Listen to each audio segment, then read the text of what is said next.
Hi, welcome. I'd like to thank the American Acupuncture Council for producing these lives. My name is Tsao-Lin E, and I'm a licensed acupuncturist and herbalist located in New York City, Union Square, practicing now for 21 years.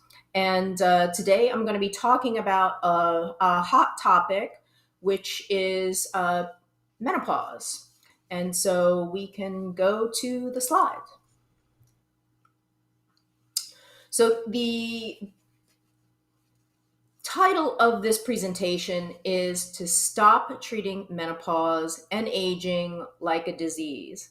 And so this is really about embracing the wisdom of East Asian medicine and that holistic perspective of menopause. By 2030, the world population of menopausal and postmenopausal women is projected to increase to 1.2 billion. This is about 1/5 of the world population. So if we're looking at menopause as a disease, this makes it look like we're in another pandemic. What this is an opportunity to improve how you help your patients, and particularly women, before they actually reach that point of menopause. So since 2021, we're looking at half of the US female population is age 40 and older. So this is this is a whole group of people that are going to be looking for natural ways to heal and not just go the route of hormones. So, as practitioners, we really want to be mindful of what cultural influences are affecting our own beliefs and acting out of like the fear of getting old and decrepit, because this is all around us. We see it in social media, we see it on the cover of magazines, really all the TikToking and all of the Instagram, and I don't know what else there is, because I try not to personally get on to any of those platforms other than to share information that hopefully the people who need to hear it can actually find it. But menopause is really, it's a complex phase that involves biology, physiology, metabolic shifts, emotional, and also social changes in life. Puberty is very similar. It's biological changes, physiological, metabolic, emotional, neurological, and also social. Right? We see this in young people finding their group. And while we don't call a growth cycle for puberty to be considered a disease, it is often treated with hormonal birth control. So, and this is the first sign of, painful period or pimples or something. Young women are given hormonal birth control. And this is very problematic. In my opinion, I don't think that women should be and young women should be on hormones from the time they're 14 all the way through to their 70s. This is also something that shows up in fertility, problems with fertility. So just as a review, in case you're not somebody who reads the classics, chapter 1, my favorite chapter of the Yellow Emperor's Classic, also known as the Universal Truth, discusses female development that follows a 7-year cycle, and while males follow an 8-year cycle. So when we start to look at each one of the cycles, we see, okay, around 14 years old, the fertility arrives, or they consider the menses flows, and the woman can start to bear children. And then we're also looking at, as we're moving through to around the age of 35, there starts to be a decline, face wrinkles, hair begins to fall out. So we start to see some of those signs of aging. And it also corresponds with the struggles with fertility, right? Actually, the slide might be out of order, but one of the things that I want to address is, for most of the time with women's health, the approach has not changed. New tools, but basically the same attitudes. And that is like hormones, hysterectomies, and antidepressants. Now, what really, really surprised me was to find out that the hysterectomy is the second most common surgery for women in the US after cesarean section. These are estimated to be 1 in 9 women are going to undergo a hysterectomy during their lifetime.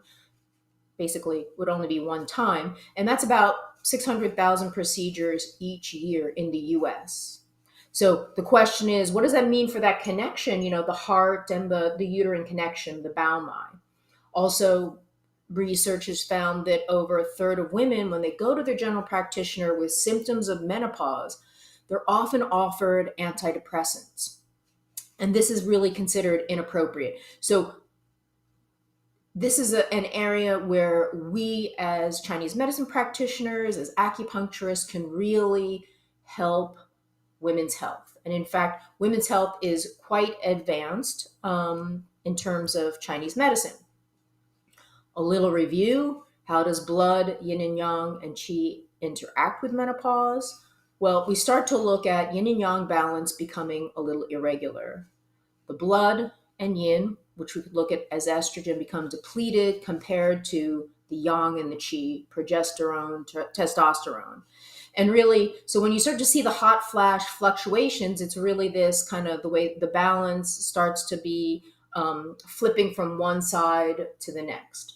Now, until recently in the Western world, perimenopause was thought to be around 45 or 50 years of age, right before menses would stop, because that's when the hot flashes were occurring, mood swings. So we look at that: liver qi, night sweats, yin leaking, palpitations, heart, blood deficiency. So when we look at these symptoms, that we can actually look at like what kind of patterns are emerging. And no, women are not quite the same. Of course, there are always formulas and recommendations for particular things. We still need to look at personalizing. Now, in reality, transition into menopause is more accurately beginning 10 to 15 years earlier. And as I mentioned before, around the age 35, some hormonal fluctuations might start to happen, maybe a little bit of irregular hormones, and can impact getting pregnant, with fertility. So in terms of, what is that fertility cliff that is talked about a lot? I don't really believe it. And at the same time, if we're looking at the long view, we're starting to really look at, what is happening really, really early on. Shifts are happening over time. When it comes to our awareness, that's when the symptoms are much stronger. So the idea here is that you want to start treating your patients, talking to them, educating them, especially early on. Also, if you have younger patients, or your female patients have daughters, to really also like talk about women's health, about periods, and things that they can do, especially if they're having painful periods or bleeding or other things like acne, that we can do a lot for naturally with diet and meditate, like all of those tools that we have.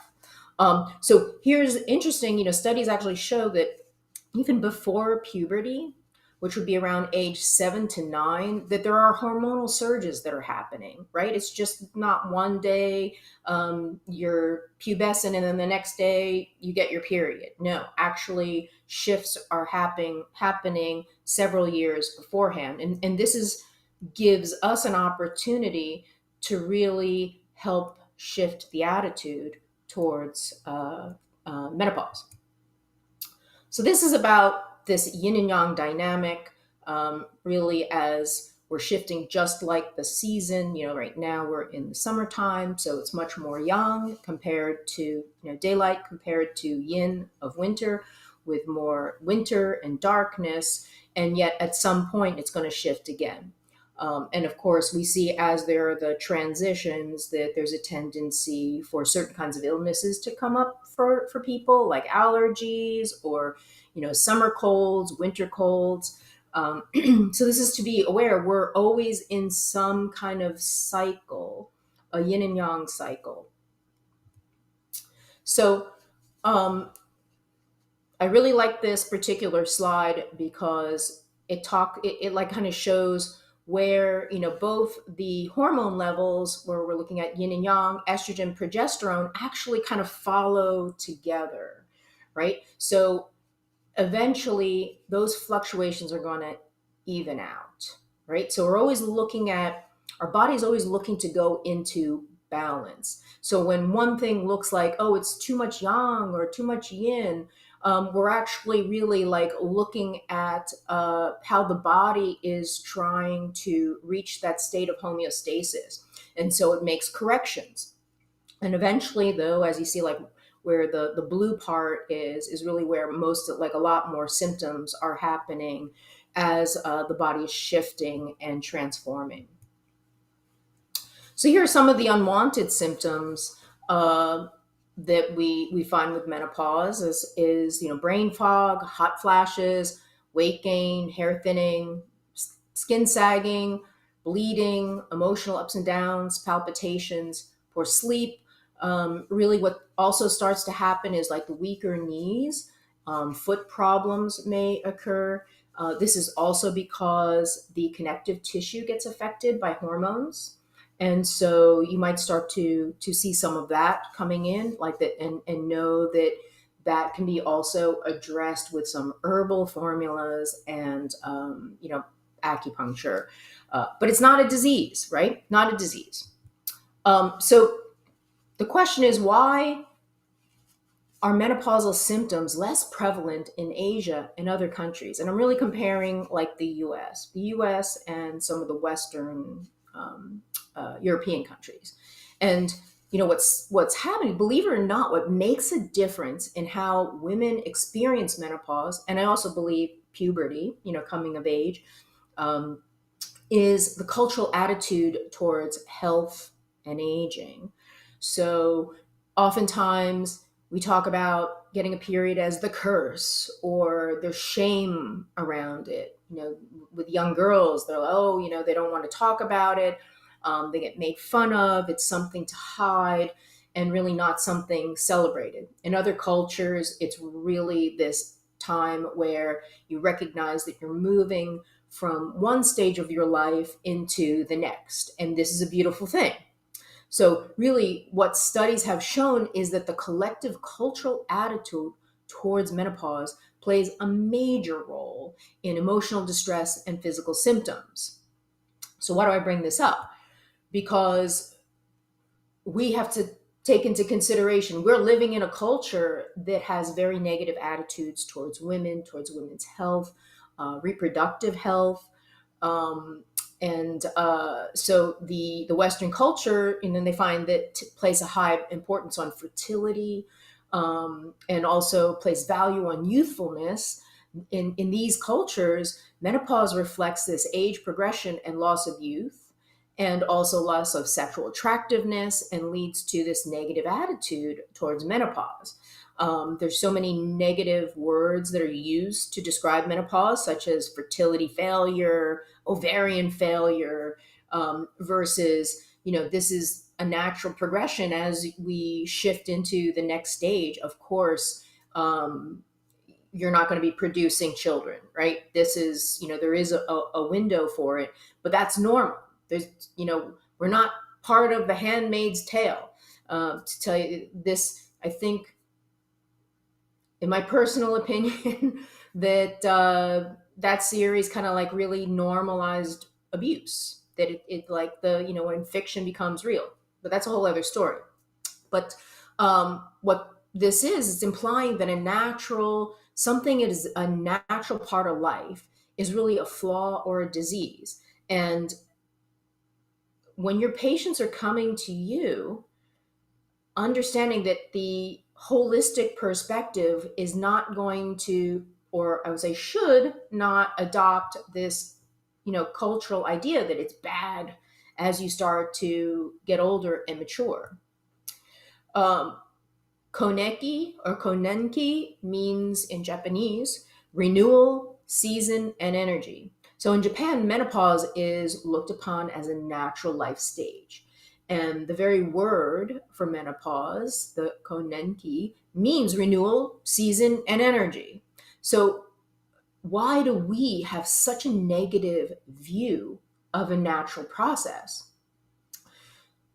While women in Asia eat more fish, less processed and refined foods, less sugars, caffeine sodas, and they walk more, et cetera, compared to the average American, there's also a level of respect for elders. And this is something that I think we really need to examine, is how we treat older people as they get older. And one of the things that I would say is this last week I was at a conference, and there were indigenous people from the Amazon, and they were talking about the experience in terms of indigenous practices, of how much wisdom that elders hold, stuff that is not in a book.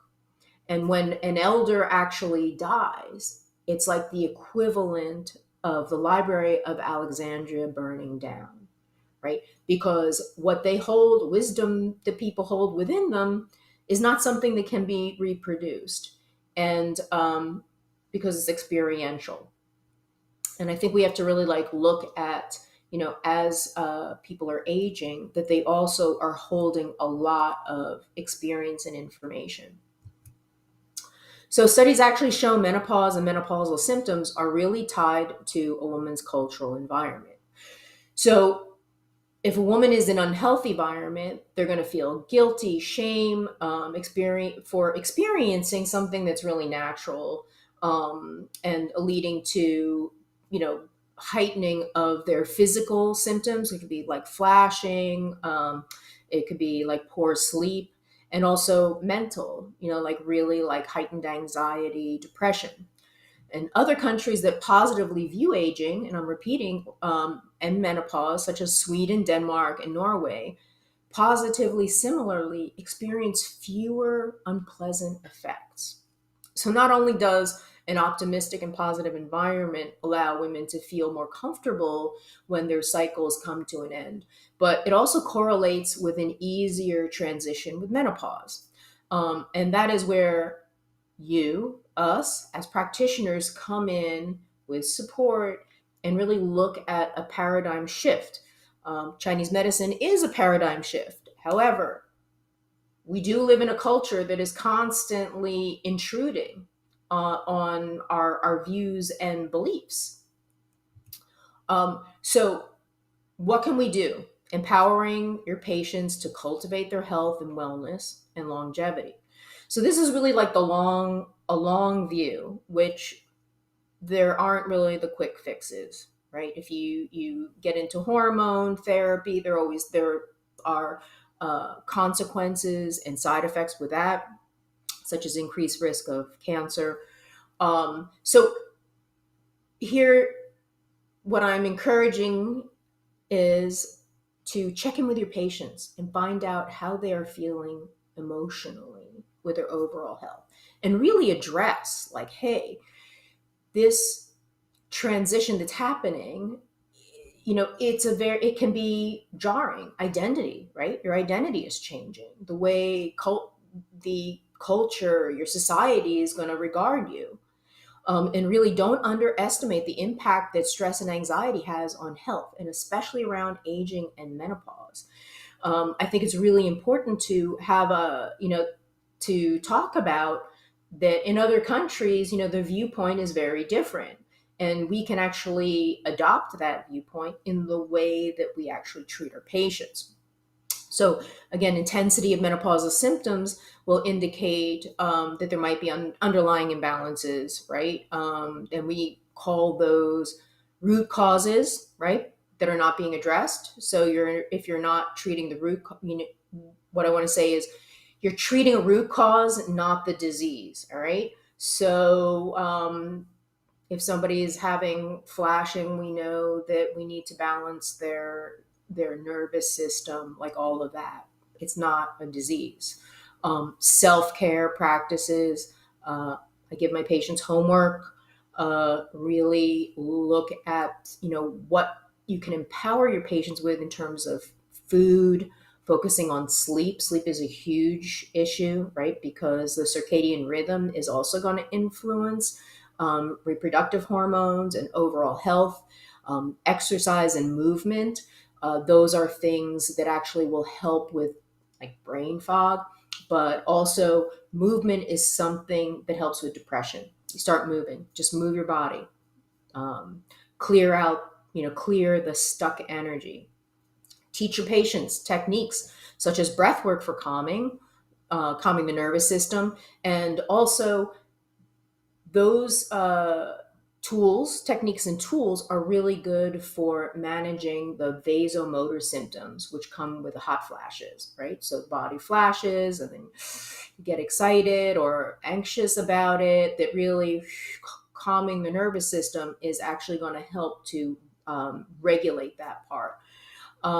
Focus on relieving inflammation by eating, eliminating certain foods, eating other foods. I also teach my patients a kind of a self lymphatic kind of practice to help them move the lymph from their body, kind of help to move swelling, inflammation out. It takes 40 seconds, and the patients that do it can't believe how the swelling in their overall body goes down, right? Because of all of the inflammation. Weight gain. So one of the side effects with hormonal fluctuations is this weight gain. And things like lowered estrogen are attributed to what's known as non-alcoholic fatty liver disease, or like liver congestion. So really like looking at eating foods that are considered that have more phytoestrogens, such as flax seeds, sesame seeds, soybeans, right? Actually dried apricots and prunes. The studies show that an increase in soy actually helps reduce fatty liver. Now, there are always these concerns around consuming soy products, that maybe it's going to affect cancer, it's going to affect negatively affect hormones, but those are actually really unfounded. So, just discussing possible dietary suggestions to help with symptoms could be its own presentation. So I'd like to just, thank everyone who's listening, and please leave your comments in the bottom. And if there are any questions, you can also leave those and contact me, and I will, answer what I can. Thank you.